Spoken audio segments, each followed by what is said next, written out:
Mark, you're still welcome to come down. Used to be young. I don't know about professional, but I want to mention also that this evening is being held in recognition of and in memory of and supported by the late Professor Emmanuel P. Varandyan, who passed away in 1988.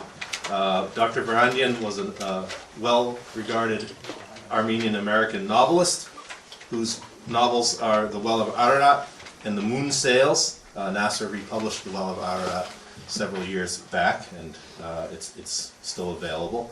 He was a professor of English literature at Ohio State University. He was a NAASR board member and a benefactor, and as anybody, I'm sure some people here remember, Professor Varandyan, he was a tireless advocate for NAASR and for Armenian studies, and I've only ever heard recordings of Emmanuel Varandyan, but people who heard him speak remember that he was a compelling presence as a speaker, and that certainly comes through in the recordings I've heard. I wish I could have heard him in person. So we remember Professor Varandyan tonight and his contributions to this organization and to Armenian studies and Armenian literature.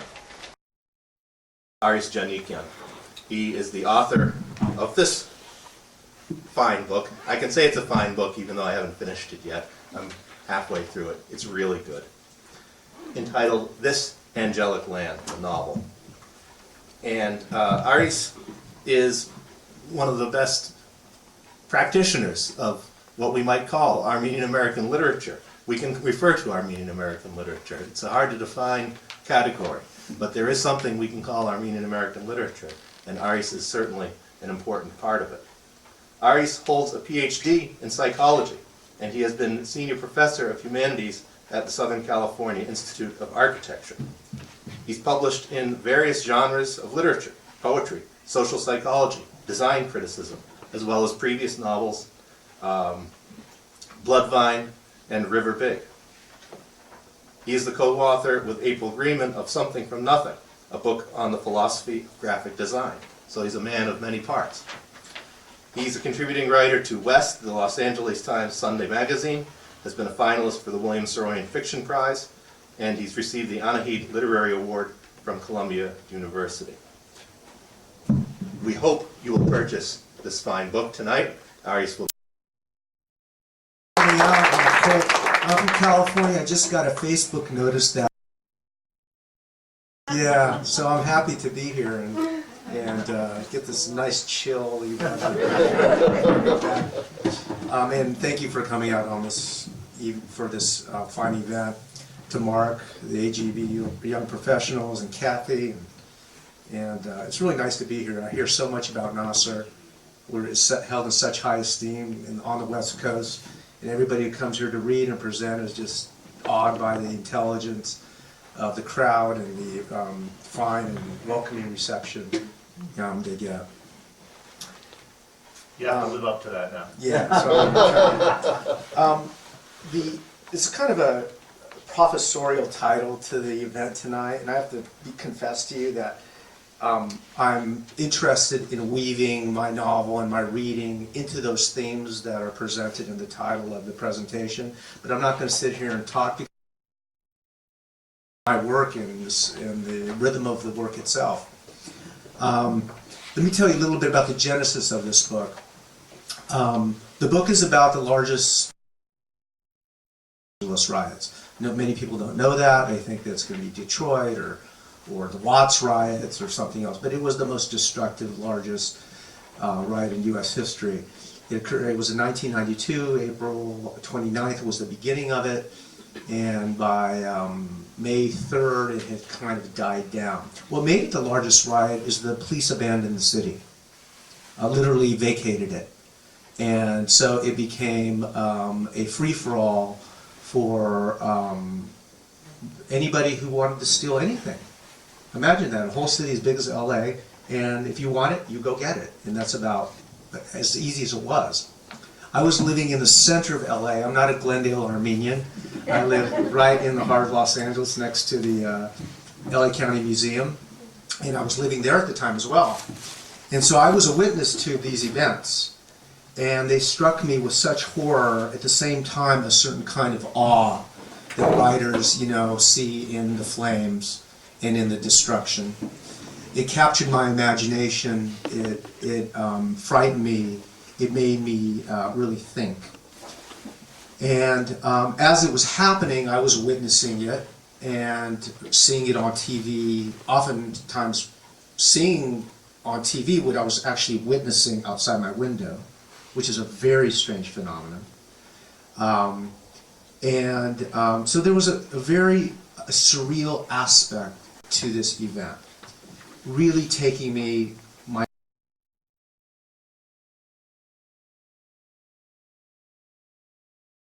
and so I began to write very feverishly. Actually, some of you may have read the Armenian Weekly pieces, kind of regurgitation of that. But I'm very feverishly writing about what I was seeing, and sacked, and people were going down the boulevard with guns out their windows, and it was very strange. It's like being in Mogadishu or something. So, wore myself thin, put that piece aside and picked it up a little bit later and realized there's no way this could ever be turned into anything like a novel. Maybe some weird poet could have a hand in it and do something, but it wasn't. I didn't have the skill. I did like the writing, but I just couldn't shape it. So I basically put it aside for 18, 17 years. And then as the 20th anniversary of the riots were approaching, I thought now's the time for me to do it. I had written numerous novels. 2 have been published, but I've actually written 4 novels. This would be my 5th. And I decided I need to go at it again with some, with the skill I had now developed. And that became the basis for this book. So the book has been, how long has the book taken to write? 18 years. But in earnest, only about 1.5 years, when I really sat down with material. I also wanted to say that it is the first novel really to address this issue directly. I didn't know that at the time, but I discovered that was the case, and there were 3 retrospectives of the literature of the riots at the time of the 20th anniversary, which was this last May, and they confirmed that. So it's an important book in that it documents this largest social upheaval in American history for the first time in fiction. And there's lots of reasons why no one wanted to take it up, largely because there's a lot of racism involved. I'll talk a little bit later about why I chose a Lebanese Armenian, an exile of a civil war, as the main character for the book, and that will also tie in. You won't be bored. This isn't an academic reading. I'm going to try to bring color to it for you, dramatize it for you, because I hate to leave people feeling like literature is boring. I was puttering around my Manhattan apartment, still working through the jet lag, when the riots in LA began. I had just returned from Beirut, where I had filmed my first feature-length documentary whose subtitle, The Burden and Promise of Memory, could just as well serve for the title for what I've decided to embark on here. My parents, my aunt, and my cousin lived in Hollywood, and not so far away in mid-Wilshire were my brother Adam and my good friend Sasha. For 3 days I sat at the edge of my seat with the TV remote in one hand and the telephone in the other, ringing my brother up nearly every hour, following his eyes on the ground through the helter-skelter path the riots cut. My name is Aris Janigian. My family were refugees from the Lebanese Civil War, and yes, there was a dark irony in the fact that they were now reliving the horrors we had crossed half the world to escape. Yes, I was worried about them, but alongside the worry, I confess, was a vague satisfaction in watching LA get precisely what I believed it deserved for the very reasons I had left it. But that satisfaction would quickly dim as the riots spread and my brother's voice grew from astonished to bewildered to alarmed to grim. as most of America watched the city collapse upon itself like a building rigged for demolition. Before the smoke had cleared, literally, I was boarding a flight from JFK to LAX. I knew roughly what I would find in Los Angeles, but I was hardly prepared for what I wouldn't. For its sheer destructive force, the so-called Rodney King riots were unprecedented in U.S. history. The legendary Watts riots of 1965 couldn't hold a candle to them. Hardly any section of Los Angeles went unscathed, and whole neighborhoods were eviscerated. In the tersest of terms, 55 people were killed, thousands injured, and 10,000 businesses destroyed at a cost of over $1 billion. But behind each number, as they say, is a story. And as I sit in my studio apartment in Manhattan, almost 6 months to the day after the riots ended, having completed that documentary project on Beirut, I will try to tell that story, even though it is one that I will likely never stop writing. I'm driven to begin and to do the best I can from the bits and pieces I have in hand. You talk a little bit about why I chose a Lebanese Armenian. I'm not from Lebanon, I'm a Fresno Armenian. People always assume, in fact, I had one interviewer just absolutely assume I had to be Lebanese, because there's lots of Lebanese Armenians in LA, but I'm not. In fact, I had written a kind of a first draft of the book before I even had a main character. He was just kind of a generic Armenian. Maybe not even Armenian, generic Los Angelino. But as I was writing it, I realized there's some really tough things I had to control. This is what we say in polite conversation, but when you're in the middle of a riot and things like this is happening, you're calling shit all over the place. You just are. So as I was writing it, there was no way for me to hide the naked feelings in the middle of this, this. Find a better vehicle for this. So I was talking with Arno Yuretsian of Abril Bookstore about it. He's Lebanese Armenian. And he suggested, well, why don't you make him a Lebanese Armenian? We went through a lot. Abril Bookstore was barely passed over during the riots. In fact, his dad is mentioned in the book. How good the idea was. Because the choice of a narrator and a main character who were Lebanese Armenians, exiles, refugees of their own civil war, came and had to fit in, survive. Their father, who's an engineer, had to leave it all behind. It becomes a tailor. They're hardly part of the white privileged class. So I took that up. And of course, as I took it up, I found that the parallels, sometimes God hands authors certain beautiful gifts that they do so much work for you. They open up so many doors that you could never have anticipated. You could never have chosen it. So, Beirut, very Los Angeles is being torn apart by another war, the Civil War. So there were many themes to exploit. The book really took off. Of course, I had to reconstruct a life in Beirut now, which was quite a task, because I've never been to Beirut. And that's really weird, because most authors go to the place they're going to reconstruct, but I did not. I just tried to imagine it. And of course, I talked to a few people, but not that much.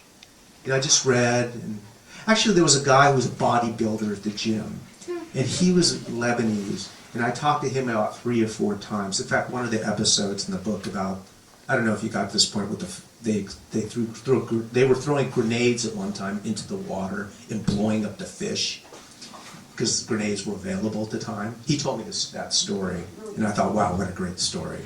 So I did a little bit of research that way. Part of the book has to deal with a boy, young man's assimilation into America. So I'm going to read you a section. There is a lot of profanity in my book. None of it is gratuitous. I don't like profanity in novels. It doesn't have a purpose. But when I use it, close your ears, okay? I read it at church once, and I asked the derhar, I said, now I have these words. Okay. Right? Okay. Adam, by the way, Adam is the main character. The narrator is his brother. We don't know why the brother's narrating Adam's story, but we have a quiet sense of it. And I'm not going to tell you because I don't want to ruin the book for you. But, so he is writing about his brother, imagining his brother's life. Of course, he was raised at a regular cafe. He is a co-owner of a bar. He's walking to work after drinking his coffee. And this is the morning of the first day of the riots. His bar was located, and saw a ramshackle Chevy careering down the one-way in the wrong direction. What the hell? The car guttered past him, the driver a young t-shirted black guy. Adam turned to watch him go, and then suddenly the car skidded to a tire's screeching stop. Oh shit, Adam thought, as the car backed up, weaving weirdly. Adam waited for the driver's eyes to line up with his frozen ones. "Fuck you, white boy," he shouted, his face twisted with rage. Just as Adam thought, oh, he's gonna shoot me, the driver punched the pedal and sped away. "Fuck you, white boy." To Adam, white boy was someone with pearly skin, freckles, and lanky limbs. White boy was Nick, his partner at their bar, and that wasn't what Adam saw when he looked in the mirror. He finally reached the bar and sat down in front of his computer and tried to work on a spreadsheet. But white boy kept drumming at his head, the ugly injustice of it, making him mad and sad at the same time. It brought back junior high school, all those feelings. When Adam first came to America, he had enrolled in the local elementary school, where for 2 years he blended in fairly well. But by the time he reached junior high, they had started busing. And for a semester and a half, he took that rolling purgatory across town to what they called a minority school.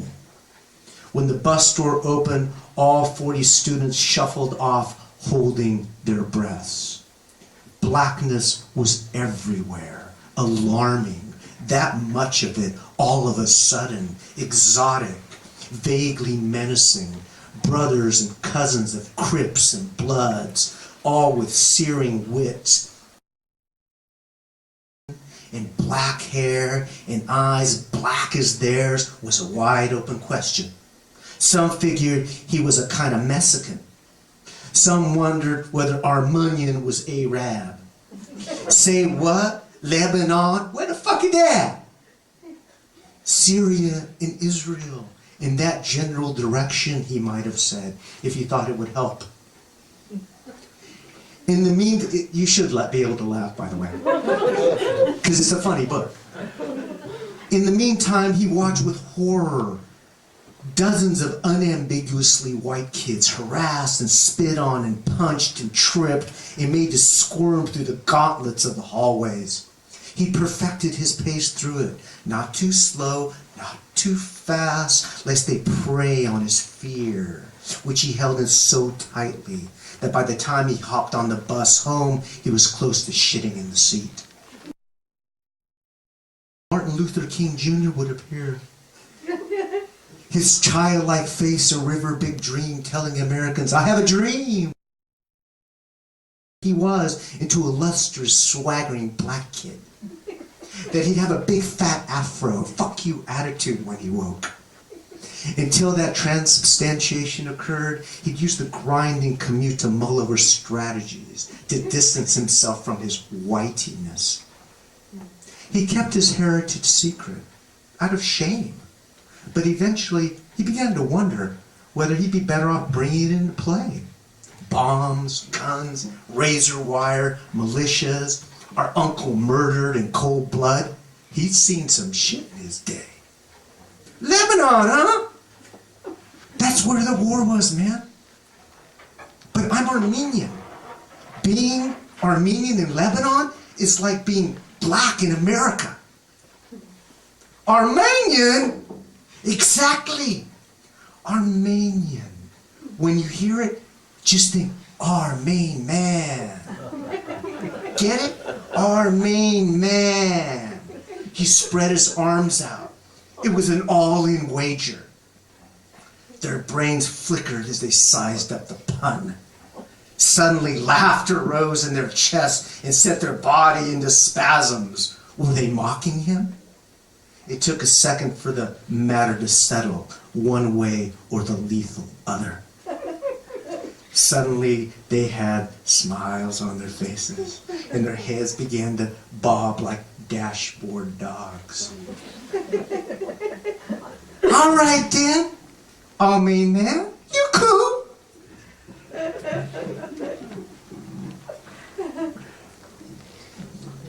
The book is a serious subject matter, but it really is a very funny book. It's a very fun, because, you know, there's no better way to convey horrors than through laughter. So that gives you a sense of the tone of the writing and a sense of what's at stake in a book like this. Of course, something like that turns the tables completely on the typical, you know, way it's framed, which is black kids being harassed by white people. But in fact, that isn't always the case. He was in this, you know, opposite situation and made to have to endure it. So partly that was a way for me to, you know, protect myself as a writer against this reflexive criticism of privilege. I wanted to use that as an illustration, but also to give you a sense of the writing. There's a lot tucked into there.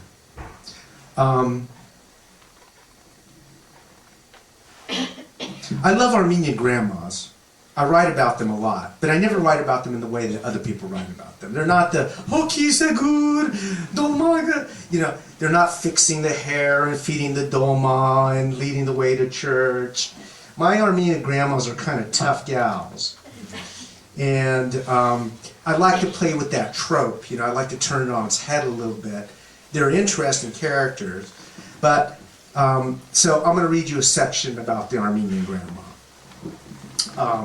They're in, I have to recreate Lebanon to, should we like read through and then take questions, or stop and take questions as I'm reading? What's your opinion on that? Once you start taking questions, all bets are up. Yeah, yeah. But it made me more interesting because sometimes people wanna just stop and ask questions in their mind till wait till the end about a certain section. So I think I'd rather structure it that way. And it also gives me, do we have a glass of It's your water? funeral. Yeah, oh yeah. No, I can handle it. Also, get my eyes a little bright. I didn't bring my glasses, but Kathy lent me hers, and they're okay glasses, but they're kind of semi-prescription.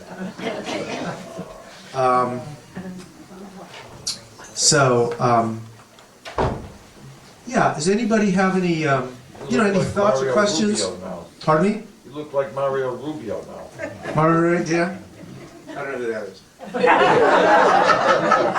Los Angeles, and I felt that there was reverse discrimination. Yeah, at that time. Not just at that time. I lived in the All- Torrance area, which was pretty much white, but there were a lot of blacks coming from Carson, and I felt, and even West LA where I work, I always I experienced this firsthand. So, I mean, as a kid. Because grew up in old Armenian town in Fresno. But we stayed there way too long. We were the last Armenian holdouts.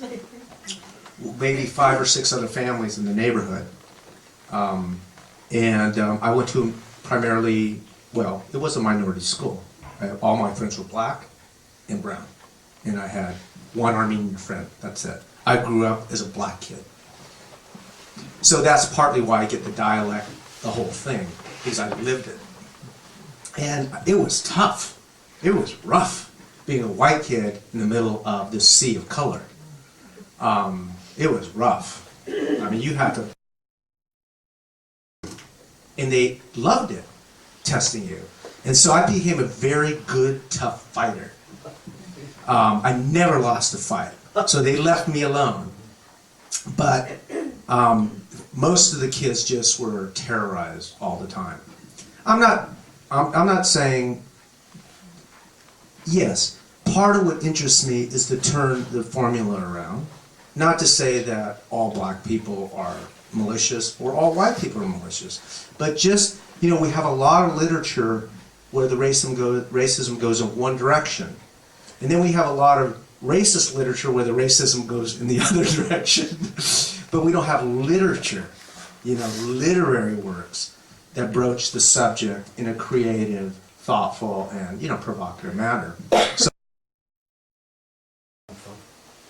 it's just a play on Armenian, you know. When did you come up with that? I don't know, I was writing the section and it cracked me up, I thought of it. That one. Yes. Can I ask a slightly irrelevant question? No. How old are you? No, you can't ask me that question. No way, that's totally irrelevant. Young enough to know better. Old enough to know better. Was the word transubstantiation a very deliberate choice? Yes, it was. Yes, it was. Did you have some meaning in it beyond its... Yeah, I do. I do that very deliberately. American fiction usually has, there's a stock American type of character. He's white. He's usually about 42, 43 years old. Typical novel, right? He's married but not happy. He's vaguely depressed and angst-ridden. Pure atheist. That's the classic American, all-American novel character. Now, I know there's a lot of deviations from that, but that's stereotypical, and it holds true through a lot of work. So when I write, I like to turn that almost the entire formula upside down. I like ethnic characters. He's a troubled kid. He's full of life, but he has love for the church. So a lot of those, he's younger. He's a business major. He's not a literary mind, you know, going to tell you how it is in philosophy. He's a business major at USC, which, you know, that's not cool to have characters that way. So I like to turn a lot of those things around because I believe that is the heart of the American experience. The American experience is apart from most, well, there are other countries like this, but what makes our experience unique and why a character, the Armenian experience coming to America is almost a perfect mirror image of the pure American experience, is that we are a country of exiles and opportunists. We came, and that assimilates. And this process, in this case I call it transubstantiation, because it has a metaphysical and religious value. It is the most challenging, important moment in interrogating the American condition. It's not once you're here, you went to Yale or Harvard and are really cool and, you know, no. That's a settled kind of reality from which, in fact, one of the characters in the book is called the Kurd. The whole book is populated by Middle Easterners, by the way. Another thing I wanted to do. You know, no one, we're in the Middle East, post 9/11, you know, it's a bad thing to be. Well, you know, screw it. I'm going to have a whole book where all the major characters are Middle Eastern. Living in America. Perfectly American, but all Middle Eastern heritage. So one of the characters is a Kurd, which a lot of my argument, why did you choose a Kurd? Why not an Armenian? You know? Well, yeah, because I wanted to challenge that. He's one of Adam's best friends. I wanted to see what it would feel like to my readers. Most non-Armenians don't give a shit. They just think it's an interesting character. But to my Armenian readers, I wanted to challenge that stereotype. He says, once you have, the only people who could tell the American story are those who have one foot in. So, you know, it's funny, you wouldn't believe that, but that's true. We don't, but I am fascinated by my own character's proposition when he said that. Because I think it's a question I'm turning over my head, and I'm certainly trying to broach it in my books. Okay. So I'm going to read you Grandma. Now I know there's some religious, I see Derhard here, so she's not very fond of the church, but you'll take it in stride, I'm sure. Oh, yes. Yeah, he told me he'll tell me you'll let me know if you don't like it. Okay. Okay. So, because this is another turning on its head of one of the tropes. Let's see here. Okay. From as far back as we can remember, Grandma felt our family's future was not in Lebanon. At least so long as it was populated by Muslims, whose religion was anti-Havas, explicitly created in order to push Havas down a hole and plug a million-man lid on it. She hated the Muslims' faith, their endless prostrations and calls to prayer. The jackasses are praying again, she would say. How can a people that must drop to their knees 5 times a day advance anywhere? How can a faith that does not allow women to attend the burial of their dead be anything other than half-cooked? Dad would protest. How can you say that, Mother? Who took us in and fed us at the mile-long table? Christian, those who dropped to their knees once a week didn't fare much better. The prayers they sent up, she'd wag a hand. You could fill a sea with them. Still, as we washed and stood and kneeled and stood and sang the prayers and watched the priest, Dad now following piously behind with the censer, chanting and jerking, and as the ethereal voices of the choir and the incense rose, Grandma would remain seated, yawn and yawn again, and then close her jade eyes and eventually nod off. There was no wiser idea in the world than the Americans' idea that the church should be put in a corner. With one of those hats, she'd whisper, fitting an imaginary cone on our heads. We told her that Jefferson felt even the government should have limited power over the people, and that now and then a revolution from below was a recipe to ensure that it would stay that way. He's right! I'm shushed! Why should some egg-headed man in a sweaty shirt standing in front of a flag tell me how to live my life? Who are these people? I've lived 10 lives to their half-life. Let them eat my spittle. Come here, sweetheart. Let me see that picture. Yes, what a handsome man that Jefferson was. Nice nose. Look at that hair. How tall did they say he was? Elvis's Sinatra was one thing, but was it possible to be infatuated with a man dead for 150 years? He was the man who let the serfs go, no? No, Grandma, that was Lincoln. Lincoln? Well, it's a good thing that Lincoln let those people go. I'll tell you the truth. Those Seth people have Havas. They weren't like our blacks in Lebanon. Reed-thin, slump-shouldered men and women from the Sudan limping up the streets to toil away in homes. No, they had their nose, they thumbed their noses at the big shots. They had a smooth in that Queen Diana hurrah supreme. Look at that Sammy Davis swing and that Cassius Clay. He has a big mouth, sure. But what of it when a man is half cobra? Sad, sad what they did to that Martin Luther King. Such a sweet face, babies. That's what his face reminded me of. But that voice was a man's voice, 1000% man. And when he had that dream, they shut him up. That's what they do to people who dream. Shoot them dead, shut them up. Anyway, look, there she is, built to take 10,000 bullets. His daughter, that Billie Jean King, God be with her. I hope she puts that braggart Bobby Riggs Miggs in his place. He must have taken a white girl for a wife, that Martin. Well, that's his business. The point precisely of America.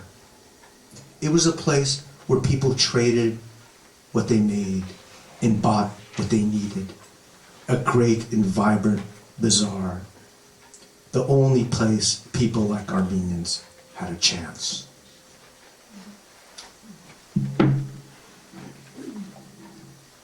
I have to say that Billie Jean King as Martin Luther King's daughter made me laugh really hard. I hope some people got that illusion. Most people got that illusion. I read to a younger crowd at Columbia 3 days ago, and they were going,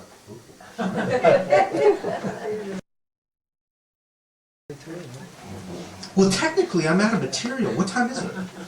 I've been reading fast. 8:55. 8:55? Question, Yes, sir. does he have any contact with Armenians born and brought up in America? You mentioned that you have a lot of Near Eastern characters. Yes. How does he relate to Armenian-Americans? Is there any contact there? No. Good question. No one's ever asked me that. He doesn't have any contact with them. He lives in Lebanese, basically sook, in the ghetto.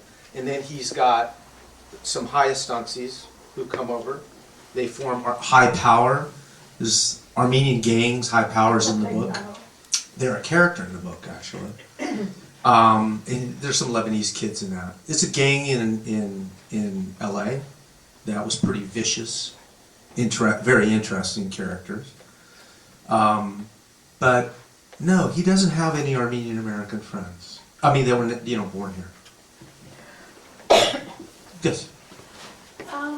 I assume Adam is a first generation, right? I mean, he's just arrived after He just that. arrived, that's correct.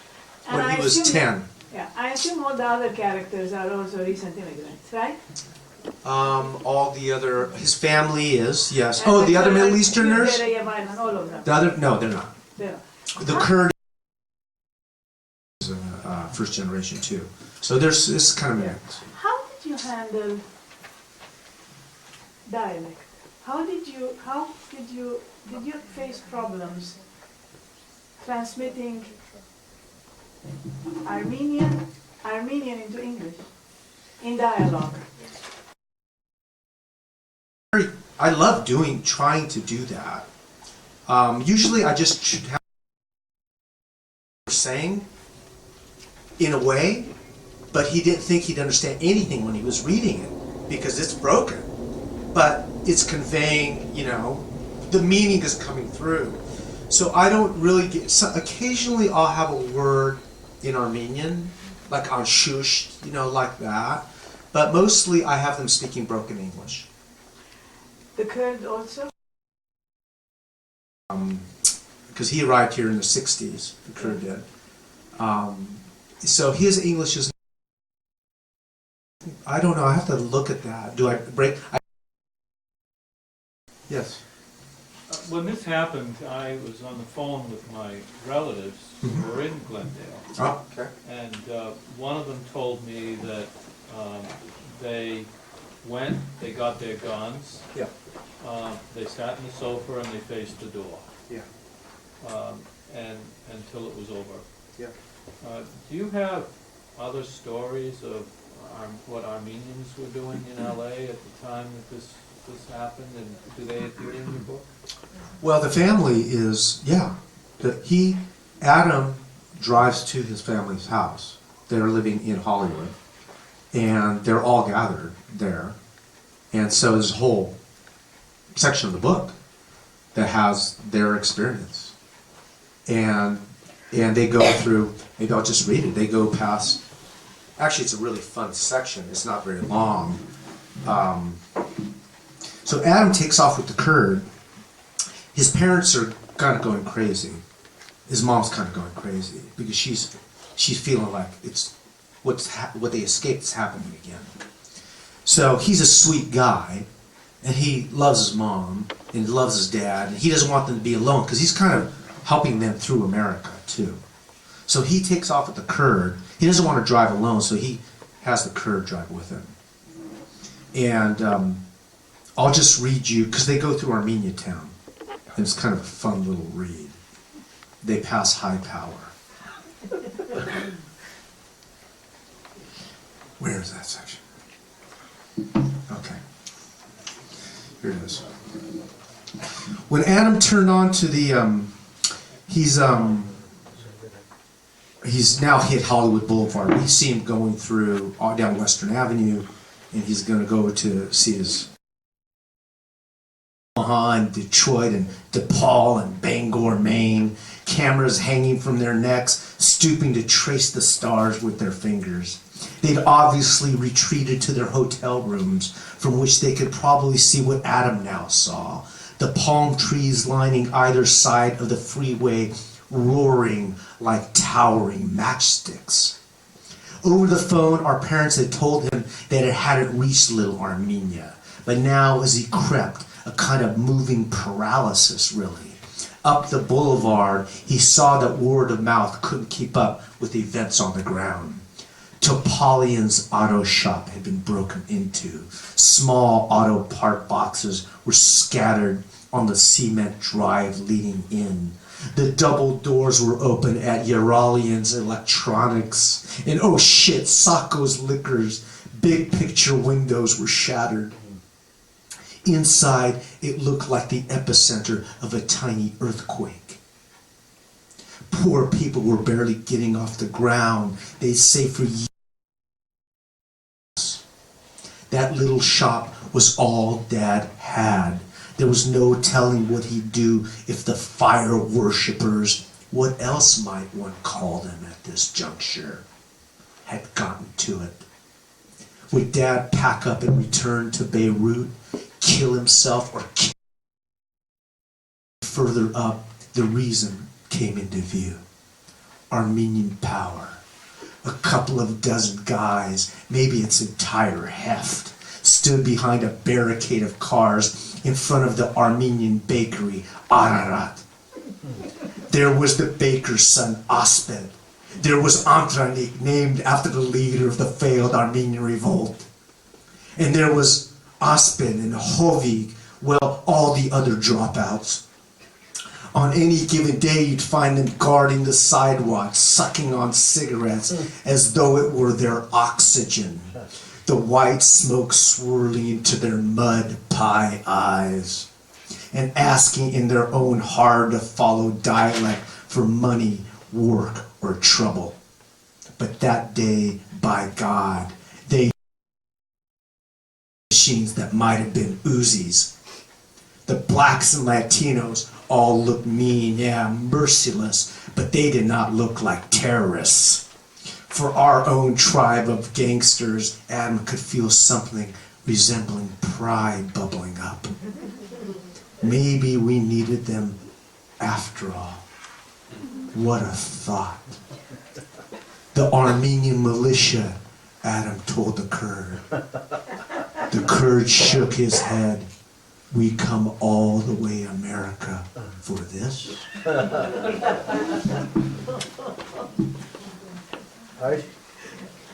So much of this language comes right out of Django to me. Well, I wrote this before he wrote that. So I understand that. Yeah. But I think I understood what you were talking about of the unassimilated Armenians. Can you talk to me about what you think about the assimilated, us? Yeah. The Armenians who have been here since the genocide. Yeah. How do you see us, and is this wildness gone from us? Oh, that's really an interesting. I'm glad you had that last turn there. 'Cause it was going to be a boring answer up until that point. Sort of summarize what he Yeah. Well, can you say it a little louder? He said, okay, you're talking about this kind of wild, refugees coming here, and they're full of this kind of fire. Of course, it has a dark side to it. He says, what are your thoughts about assimilated Armenians? Armenians like us who've been here since the genocide, or maybe even before, and what's your feelings about us, and where might have that fire have gone? Well, I don't have an answer to your question. It's such a good question and takes such thought that I'd really be winging it. Because it's a deep question, right? We became But in general, I think there's an easy answer to it, which is, these guys come here, they don't know the language really well. Now, Adam in American history almost better than American kids did. So they know that their English is pretty good. But, when the kids come here, they form a club. Goodness, they're not doing that. They're moving around like little ants trying to find bread and food and things. And so the kids get together and they form their own family, their own body to form an identity. And usually they just get tough, just as a way of fending off the Mexican gangs, the black gangs. LA's full of problems, lots of gangs. And so these gangs, this is true actually, that Armenian high power, they were just, this is our turf. They'll come here. And then of course they got into, lots of little white collar crime shit and Medicare fraud. But I had a journalist, oh yeah, lots of it. But I had a journalist once tell me, he says, let's not killing people and shooting their own. He goes, they're into smart crime. They're into stealing and, okay, they're criminals, but they're not the same kind of criminals. I thought that was kind of cute. But they also killed a lot of people. Not a lot, but they had some murders out there. And they killed their own Armenians too. So that's a quick and dirty answer to your question. But don't they come from a culture in the Middle East where militias are part of life? Yeah, that's another point. So that's Yes. a very He says the militias are part of life. Well, yeah, they came from a militia. And so when they took up these guns, it was like, man, we're doing it. This is what we're made for. And Adam's recognizing this, like, wow, these guys are primed for the fight. This is what they know. And that is true, by the way. A lot of those Lebanese Armenians who are there, they're like, okay, you're going to screw with us. We're ready. They weren't like the poor Koreans, they were just eviscerated Koreatown. I mean, they just eviscerated Koreatown. I mean, you can't imagine what it was like. There was literally whole blocks on fire, one block after another. It was unbelievable. And the Koreans eventually just took their guns and they start firing right in the streets of LA, right at people. Yeah, behind the barricades of cars. The Armenians did the same with the Ara bakery, but they weren't as targeted as much. Could that have come out, and maybe you've done it, even stronger? And I'm not a writer, and I'm not trying to show that I would be. But if you had sort of an assimilated character, it doesn't have to be an Armenian, who would be pleading for help from the outside, since the police force in your book. Oh yeah, that's all there. Yeah. Sure, of course, everybody was waiting for National Guard. Because that makes that story even more powerful. Well, it's a novel. It's a book that thick, and you have to read it to see how it all works out. Buy it first. Yeah, buy it first. Thank you. Yes. How is the book being perceived by the American reader? That's the only people who read my books. Armenians don't read my books. No, it's true. I probably only sold, there's 100,000 Armenians in LA, Lebanese Armenians probably in LA. I probably sold 20 to them. 20 books. Yeah, they're not. They don't care. That's not true, they just like to share copies. Yeah, they like to go to the public library. No, I hate to say that, but that's true. The reception among the Armenians is almost zero. So So how is it by the Americans? Very good. Very strong. Very strong. I've got very strong critical reviews, radio interviews, been asked to speak at very high-profile venues. Actually, my first book, Bloodline, the Armenians were interested in that. They bought that book. But really, I have almost zero support from the Armenian readership. But I haven't been back east. And it's been a different experience here. I have to tell you, guys are good. Hachi was kind enough to publish. I can't even get I won't name names about our newspapers on the West Coast, but I couldn't get them to do anything, which was quite odd. Huh? In the Armenian newspaper? Yeah, I don't, not for those guys. These guys did. Armenian Spectator, there was a nice review by Aris Janigian, very nice, very strong review. You know, Armenian Weekly was the only one who solicited a piece from me. Not that I'm talking about now just getting the word out to the Armenian community. And I had a very long, flattering interview with the main book critic of the LA Times that was printed in the Times. And so the coverage among the Odars has been very strong. Which But is better in a way because you want to kind of, and what's the purpose if you would only have the Armenians? yeah, this book is a book about America. It's really not a book about. I have to really be honest that the Armenians are the most interesting people to me as a writer. It's the most fascinating, complex, especially with its immigrations from the diasporas coming from all over and continuously. To get to the bottom of their relationship to America, their assimilation, their exile, their struggle with memory, artistic choice that I've made. I'm not writing it because I'm Armenian. Really, I'm not. This book is about the American experience. But the Armenians are great material. You can do so much. They're so rich. And they have rich personalities, their sense of irony, their sense of sorrow, their ability to mourn and laugh simultaneously is tremendously rich character types to tap. And Odars enjoy reading about them, but Armenians don't. Maybe Armenians don't read. Well, Armenians don't read, sure. Most people don't read. Most humans don't read anymore. They're diddling, twiddling, fiddling, twiddling. Yes. I don't know. But that's true. That's true. But it still does not excuse the willful kind of shutting off from a book like this. This is the An answer? oh, you. Yes. It's the truest answer.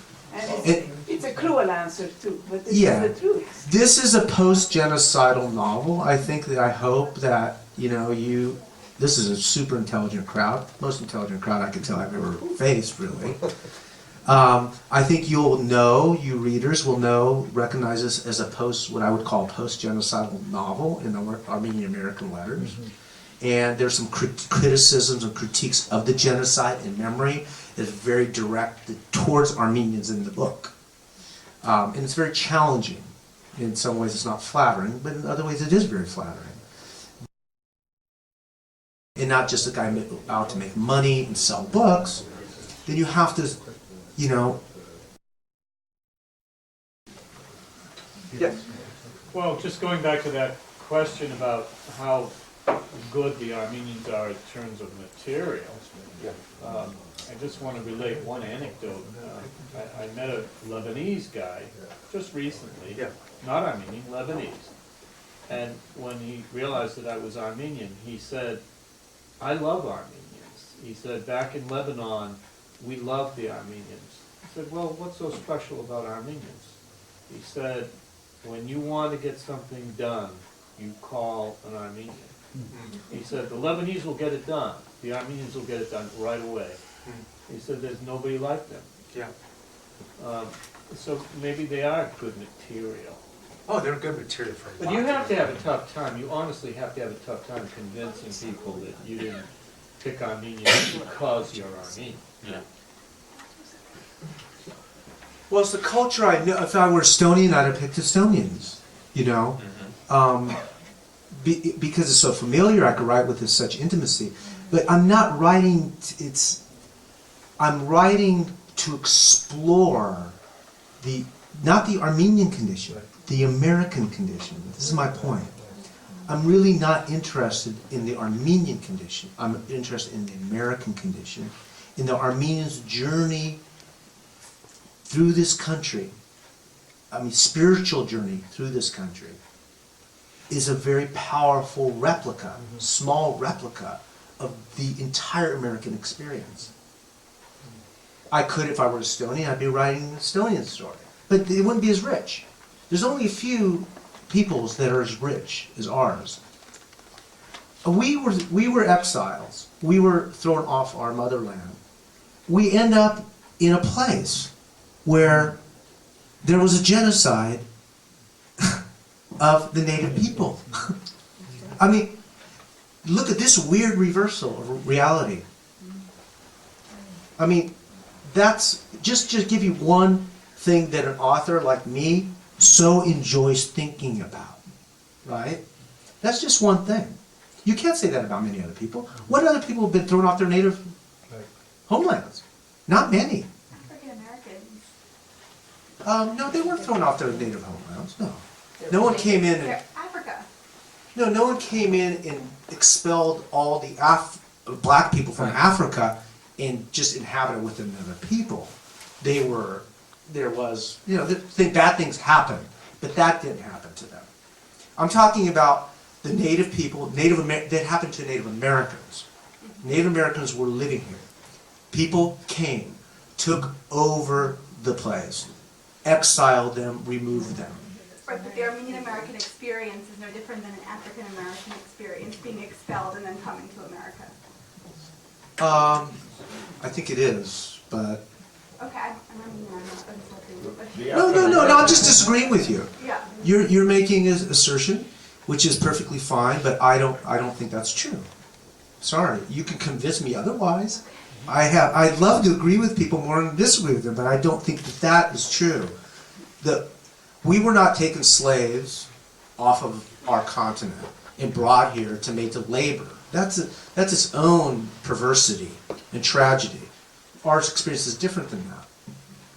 Is that not what you were saying? It's a different conversation. Okay, all right, that's cool. Yes. I have two comments. One is a very large observation that there are many Americans. And I can appreciate that you're going for a type, but hearing you speak of all the characters, is a bit, I'm a sociologist of religion. I'm overjoyed that you have included religion because it is invisible. People are uncomfortable with it. That's true. So it's quiet in the book, but it's there. But it's there. It's he has a conversation with the priest. Adam does. I should do this for the benefit. Very good. Adam's more alienated. The narrator's more alienated than Adam is. The brother's more sophisticated, lives in Manhattan. He's a documentary filmmaker. Adam's more innocent, and the brother's recounting to his girlfriend, Sasha, the Persian curator, Adam's relationship to religion. He said, he went to college and he had all these questions, and then he was at a picnic one day, and he was sitting next to a priest. He was very frank about it. And the priest says, "Come on, we're here for you. You were baptized in our church. You're part of our family." This is stories in the book. And he says, the narrator says that when Adam felt that love, that embrace, he was forever faithful to the church. Which is very powerful, Did he make a pledge? He pledged his life. He did better than that. So cute, I love that. Yes? I have a comment on, not on your book as much, which I'm enjoying, but your personal life, your growing up in, it was called Armenian Town, or Old Yeah, Armenian Town in Fresno, yeah. Fresno. My Yeah. grandmother is buried in Fresno. wow. And it touched me because I came from an urban area that went through this experience, this metamorphosis, let's say, you know. And I can remember being called Arab, and my uncle being called Jew, and yeah, it's true. And because Steve and I were from a section of Boston, which Dorchester, which went through that change that you went through. And I just wanted to let you know that I'm connecting with your own personal experience. Thank you. You know? Thank you. Aris, could you give us a little bit of biography of yourself and when the craft came to you? When I became a writer? Yes. Well, I came from my brother's a doctor. You know, my parents wanted me to be a lawyer. You know, the two pillars of Armenian perfection, vocational perfection. And, but they were very good people and very loving people. So, they kind of, I wanted to be a good boy and do what I had to do. And my dad said, I don't care what you do, you better make a living. That's all I care about, you make a living. So, I grew up 2 blocks away from Soroyan's childhood home. So I walked on the way to the Safeway, which is our local supermarket there. I walked by Soroyan's home every day, his childhood home. And I saw Bill Soroyan on his bike, and he was a giant. He was like God almost to me. And I read My Name is Aaron when I was in school, as everybody else in my class did. And the pride that welled up in me was stupendous. And I related to Aaron. I thought I was Aaron. So this possibility that this guy took a zero people, and made art from their stories. I think that lodged so deeply in me that I was never able to get rid of it. And I tried to get rid of it.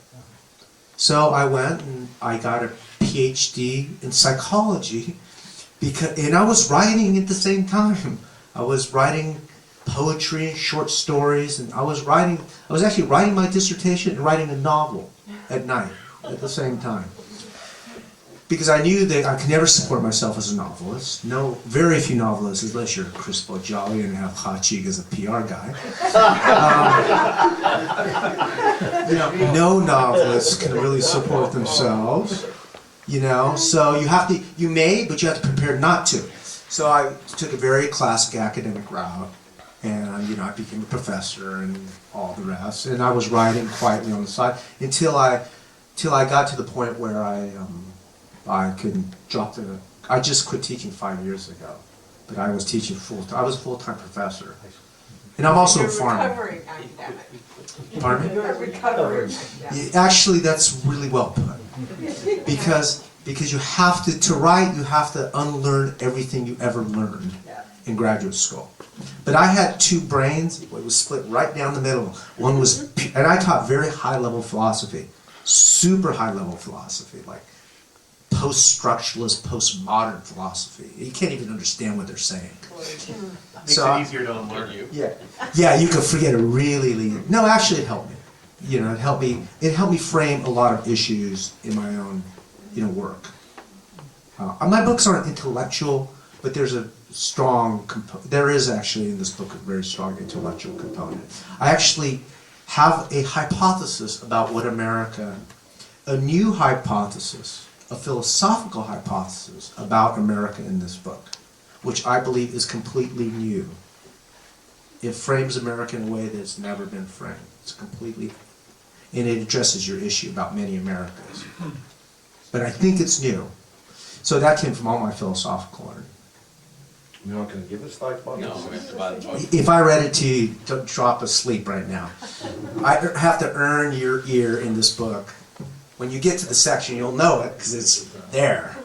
But I believe I had to earn the reader's trust in guiding them into Nietzsche and also, all sorts of other stuff. Yeah, all sorts of. It's very deep, very intense section. It's only about 4 pages long, but it's really important to me.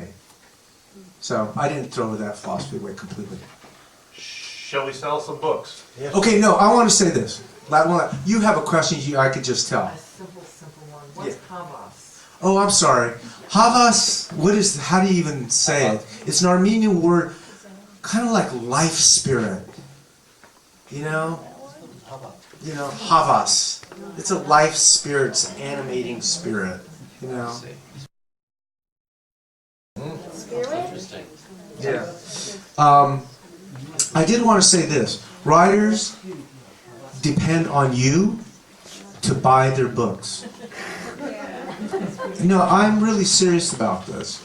I've noticed since I took on Bloodvine that people are coming to readings, shad lager, and leaving without buying books. So I have decided to counsel and to whip my audience into letting them know that it's not just to, that you have my book, so that I can keep writing.